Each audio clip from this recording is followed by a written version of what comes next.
If you like the content today, consider becoming a Patreon supporter of Street Smart Swing. When you do that, you get access to my bonus online swing dance content, where you can learn how to master Lindy Hop with the simplest approach on earth. I'll see you in class. Woo!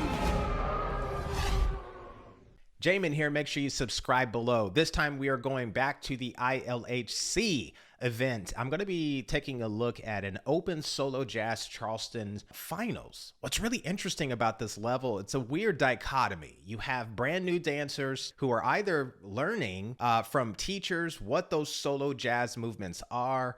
They're doing that in person or they're watching videos. And then you have some who have a hard time really adapting to making those moves look vintage, but they have an incredible amount of ingenuity. So you have a lot of craftsmanship or a lot of ingenuity that's kind of unrefined, but this level really has a lot of hidden gems. And usually I like to see dancers at this open level maintain their uniqueness throughout advanced and invitational, but it's not very likely. It's really hard to do that. So I really want to look to see if I can find something that's special and unique, and hopefully something that's surprising. So let's get right into it.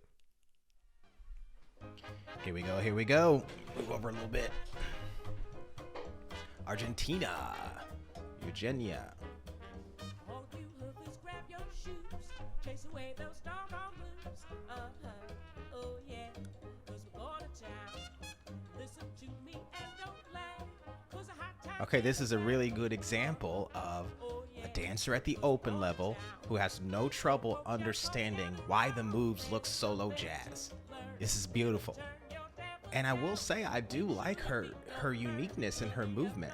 Lots of bending at the knees, lots of twisting, but not really violating the essence of these classic moves. As you notice, her posture is upright with her shoulders. They're usually parallel with the floor. That's a good sign that you know that they understand what makes these moves look old. So yeah, she's crushing it.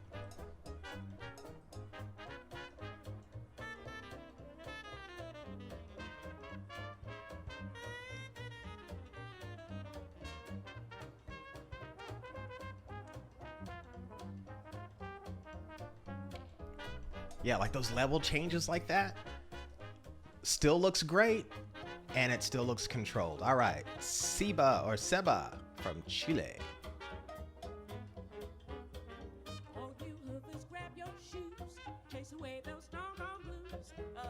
Again, great posture, good control.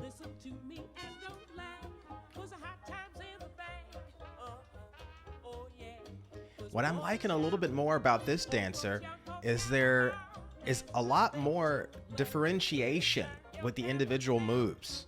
They're not all the same, and I can't really tell what his base is. Aside from the Charleston rhythm, I don't see him clinging too much to the Charleston format.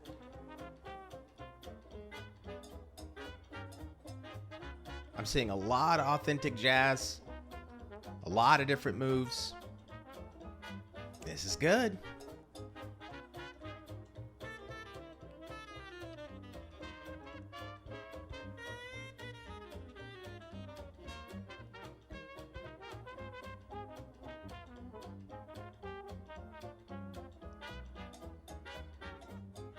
Huh. Yeah, that was well put together. Ailen, please forgive me if I say it wrong, from Argentina. Here we go.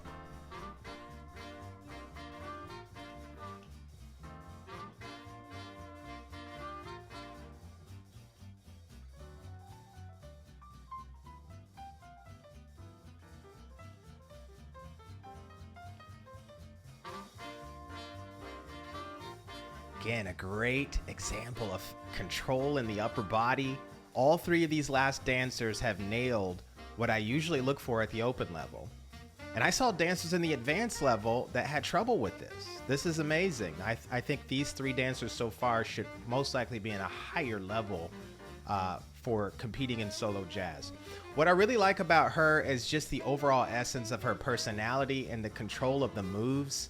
There's just a real joy to her movement.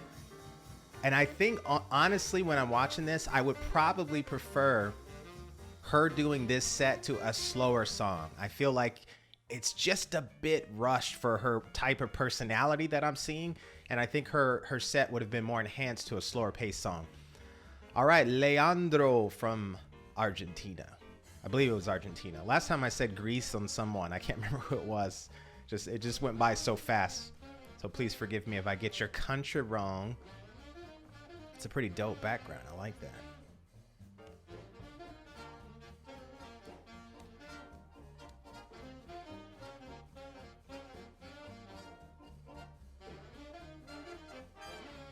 Look at this, guys. The open level, shall I say it, has better technique than the advanced level. This is crazy. So, but it is what it is sometimes. I think a lot of dancers kind of underrate themselves, and those who think they're better than what they are tend to inflate who they are and what they can do. It's just weird. So, like I said, this open level is really special. You get dancers who really understand the technique from learning it from their teachers, and you have dancers who have a tremendous amount of natural talent and ingenuity, but they often lose that creativity as they go through their journey and chip away many of the wrong things. Sometimes you want to keep the right personality things and get rid of all of the rough edges with your technique. And you got to have honest people tell you the difference, or you end up losing the thing that makes you special. Okay.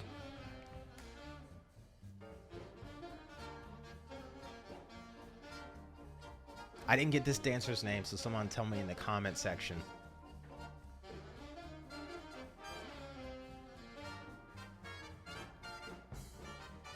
Okay, again, it's really hard for certain types of dancers to shine when the tempo's really fast. And those are the dancers who have shorter limbs. I feel like she can dance really well. She's got the correct posture. She's crushing the movements, the syncopation. But the tempo being so fast, it kind of makes a lot of her movements seem rushed. And like she's ahead of herself, and she's just trying to catch up with breathing and the quickness of the rhythm. Like a few others, I would have appreciated this dancer more if the tempo was slower. And it's weird. I can't really judge her performance based on that. That's just more of a musical selection type deal. Okay, here we go.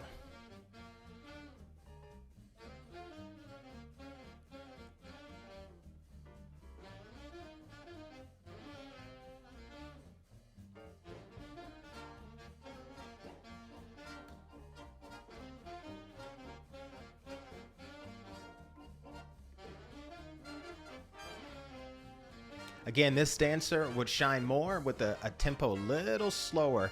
I think because it's a little too fast, it's amplifying some of those rusty areas with his technique. And usually that has to do with excessive movements in the shoulders. And it usually distracts the viewer from what the dancer's really trying to emphasize visually. Is it a footwork thing? Is it an upper body thing? Is it a subtlety thing? And I think when that is kind of cloudy, it ends up making the entire aesthetic look like an art form that it isn't. And usually in this case, it would be more of like a hip hop or someone who's like up rocking. Okay, Luciano from Switzerland. Still got this hacking cough, guys. Sorry.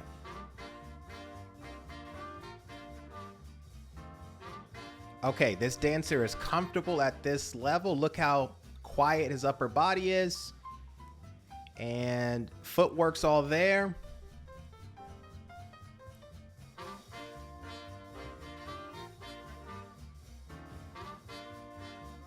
Yes.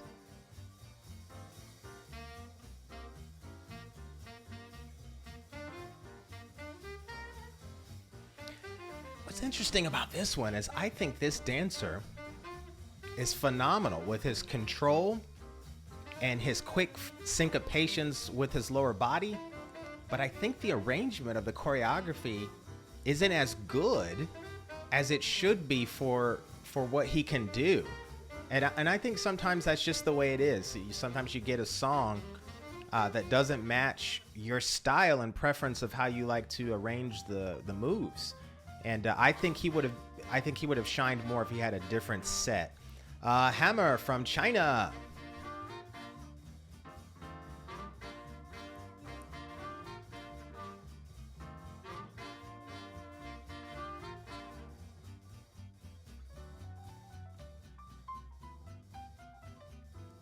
All right, this is a great example of what I was talking about before when I mentioned dancers who have a tremendous amount of style and personality, and I wish they cling to that throughout their maturation process, but sometimes they kind of are deficient in those areas of craftsmanship that are absolutely necessary to identify the dance that they're trying to do.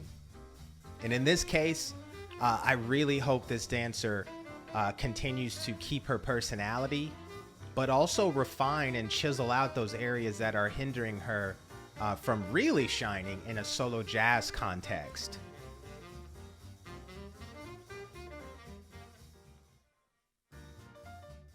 Yeah. All right. Spela from Slovenia. I'm sure I'm not saying that name right.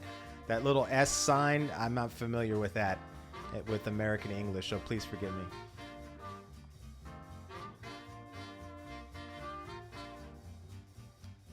All right, a tremendous amount of control with the upper body. I can see maybe some modern influence and some classical ballet influence.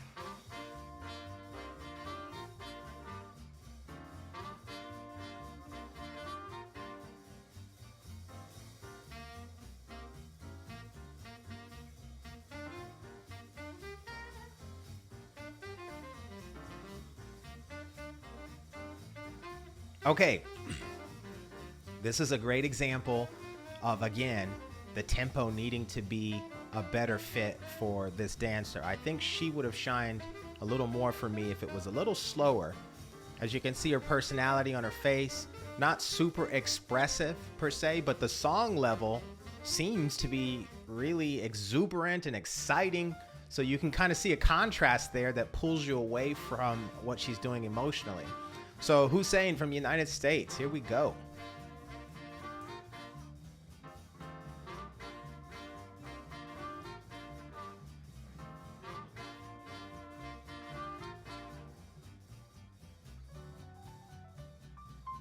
Okay, good personality, good technique, is fast, and I don't feel like he's struggling to stay with the beat, but he's borderline on that point where that upper body's moving almost too much, but he hasn't broken it for me.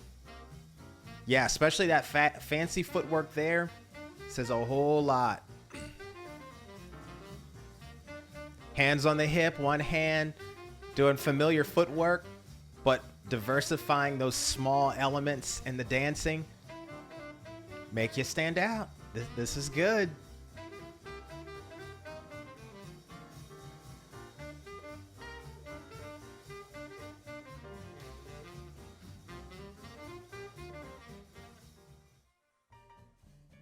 Yeah. Okay, that was one to watch. That's one to watch. Okay, Lionel from France.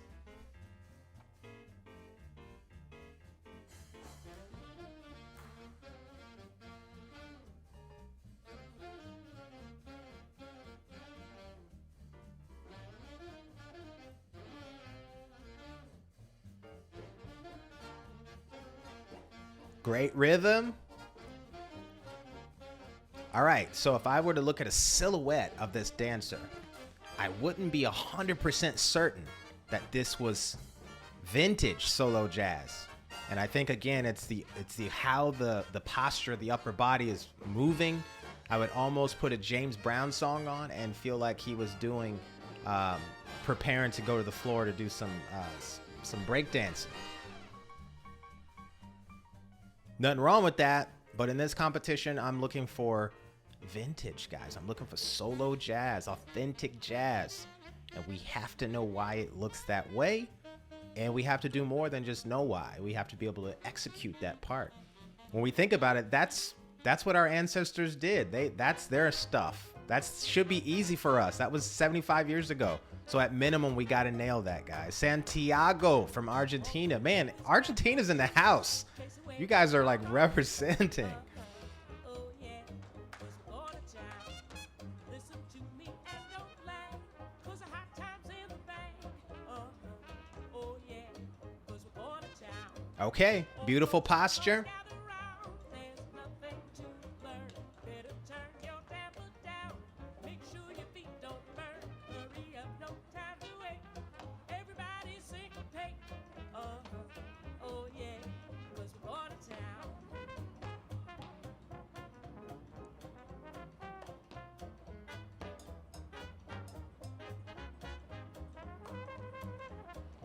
Yeah, this is great too. This is great. The thing that I feel that's lacking is a little bit more personalization. I see a real codependence on that Charleston rhythm. And I saw a few other dancers use that Charleston rhythm, but they infused it with a little bit more nuanced, subtle personalization. And that makes it really special. So that was fun. That was fun. Melody from France. Here we go.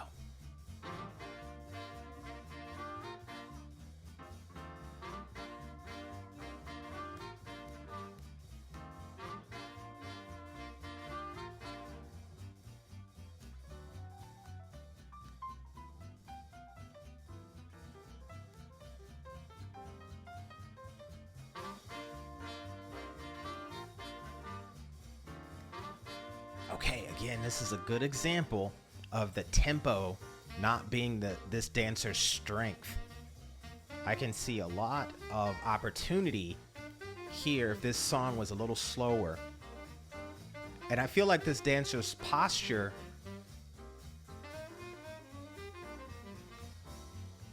is just slightly too upright for me to appreciate the solo jazz moves that I do know are focused on her legs more. Because what it's doing is when she's moving and it's too upright, I see more of her arms than I see those traditional steps that are really emphasizing the legs. So, man, let's talk about this one. Okay, guys, I really have to be open with you. Sometimes when I watch the open level, it is much more of an exciting treat than watching the invitational level. Now, I know many of you all will not believe that, but the things that I value in swing dance are ingenuity. They're the things that the original dancers valued amongst each other to see who could outdo someone with something fresh and new. And I think the closest you get to fresh and new is at the open level. But the problems at the open level tend to be a lack of technical quality. But I've got to tell you, in this one today, there wasn't that many dancers who suffered with technical deficiencies, as opposed to the advanced level that I just looked at maybe a day ago. I would say on average, there were more dancers there who struggled with being able to execute some of the most basic solo jazz moves. I think that's fascinating. And I've got to tell you right now, the first dancer that I enjoyed the most, I will not say that they were the best and having the full package of what I like to look for in terms of ingenuity and technique, but the dancer that I feel has the most potential to do something really special and unique for her body type and her personality, I would have to say that goes to Aylin. I believe it's Aylin from Argentina. She just has this natural look. She has the basic Charleston movements, a lot of the authentic jazz movements we can all recognize. But what really stood out to me was her personality in doing this. Now, I will say a lot of these moves were mainly classic swing dancing moves. Like, she just seamlessly put them all together in her set. And what I would love to see more is just a little bit more of her personality and her uniqueness. There was a segment in this choreographed piece right here where she breaks away and does some little things that really can't be identified as a very specific vintage dance step. But you can look at her and say, oh, that's in line with what I've seen the whole time. So for me, she really was the most enjoyable because I could get a glimpse of what she's going to look like even at a higher level. And I think for me, that's really, really fun because once dancers get past this level in the open, they tend to either chisel out the very thing that makes them unique. They inadvertently do that. Or sometimes they hear something from someone that is factually incorrect. And that person will say it's bad technique. And they end up abdicating the very thing that makes them unique. And so I really hope this dancer doesn't fall into that trap, which I doubt it because she's got a lot of the most basic jazz steps down to a T. Now, let me tell you my third place dancer that I really enjoyed. This gentleman, again, this is from Argentina, Santiago. I really enjoyed Santiago's energy and the fact that even though his body type tends to be a little bit more confined, where it's harder to see the length and the movements, the proportionality of his movements are all there. I don't see any excessive movement with his upper body in a very disruptive way. I see all of the moves. I think a lot of that has to do with the outfit choice with the background. Now, if he was wearing black jeans or gray pants, I probably couldn't see and appreciate all the movements as best as I could. But I will say in this one, the arrangement of his choreography is incredibly balanced, but I will say it's a little heavy-handed on the Charleston. It's a little bit too dependent on the Charleston if we were looking at a full picture, a story of what he's doing with his choreography. And again, that's preference. That's a preferential perspective that I have on choreography. I like to look at individuals' choreography as something that they would do as an individual and not as a group of solo jazz dancers doing choreography. Sometimes people get that confused and their choreography is a little too accessible to other people to like look at and be like, hey, let me join in. And then they kind of do the same moves with them. I want something that looks a bit more complicated. That's me personally, but I've got to identify what this dancer did. I mean, I just have to do that because it's noteworthy. Now, second place for me. Second place, I would have to say, goes to Seba. Now, I may not be saying this correctly. It might be Seba. But man, what I really loved about this dancer are the same things that I liked about the other one I just mentioned, except this dancer wasn't too dependent on the Charleston format. I didn't see excessive amounts of squat Charleston or anything that would cause my mind to drift from what I'm looking at. So that's what's beautiful about choreography arrangement. This choreography is designed to look more individualistic. And that's what I feel when I watch this dancer as opposed to the third place dancer whose choreography made me feel like I could just join in and do it with them. Now, I know a lot of people might disagree with that. That's okay. Again, no one's neutral, and there is no 100% objective way of doing solo jazz. Again, this is my perspective as a professional, and I'm the only one who's bold enough to put it out here for you guys. So I'm giving you my perspective on it. I really enjoyed it. I like the fact that it looked like an individual doing solo jazz and not a group.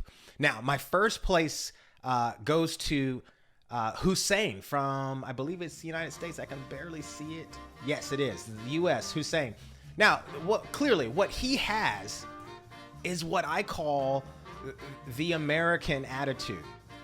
A lot of Americans don't understand what that is, but a lot of my foreigner friends understand what that is.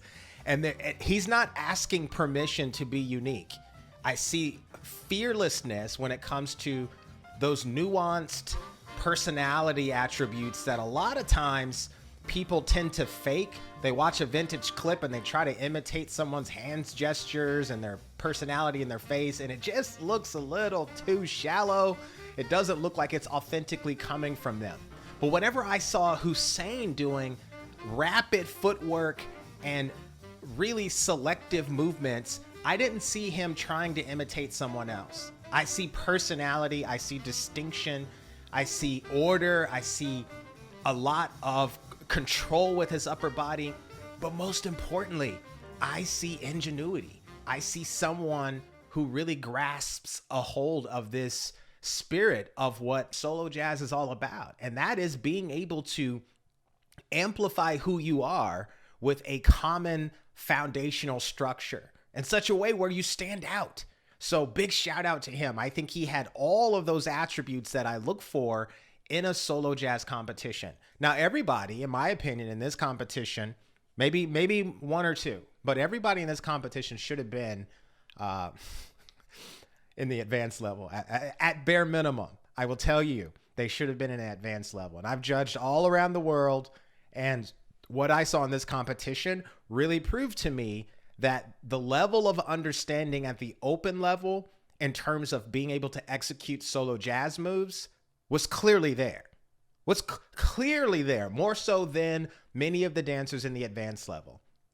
And I think humility has to do with that. I think humility is a huge part of embracing the journey of becoming a better dancer. I don't know about you guys. I didn't really enjoy competing because I knew ultimately when I was competing against my own limits. I didn't have the luxury of having a partner in my own town to perform and choreograph pieces to go and compete. I had a partner that was in Canada.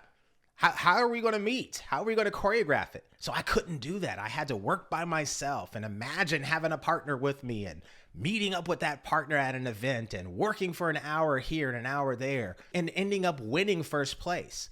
So my perspective comes from a totally different place. I'm not competing against other people who have a partner in their hometown and they, work every day. It's a different dynamic. And if you're not careful, you start competing with the wrong perspective. And I always felt when I was competing, I was thrown in with this competition perspective that didn't take in what I said into account. We all have different things that we're working with that allow us to be able to perform at the level that we currently are. Guys, in competitions, you're not really competing against other people.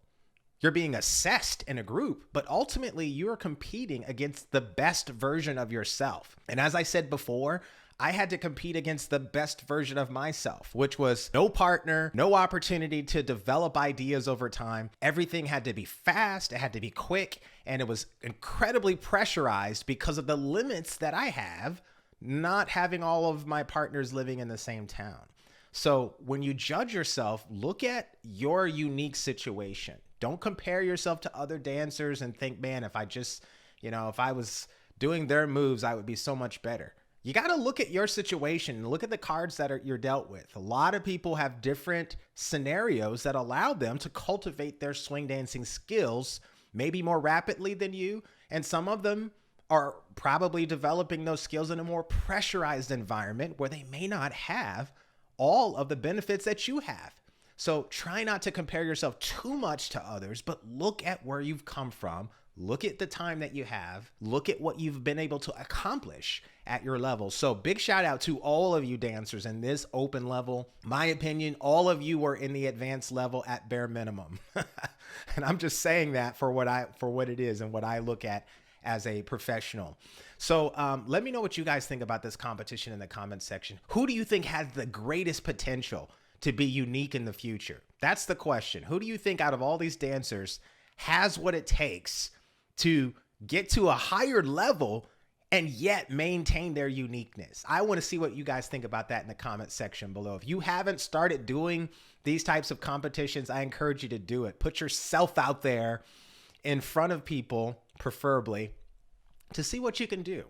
It really does a great deed for you whenever you can pressurize a lot of your ideas in the moment, where you can perform in front of a group of people, because a lot of times your best ideas come out under pressure. And I will tell you that not just from my own experience, but from years of observing dancers under pressure. So you should do it. You might do an open level, you might do an advanced level. If you're at this open level, I don't want to see you again in an open level. Shame on you if I see you again in an open level. You should be at bare minimum all-star level. So with that said, let me know what you guys think about this competition in the comment section below and who you think has the greatest potential to make a great impact on the solo jazz genre. Okay, guys, see you in the next video. Take care.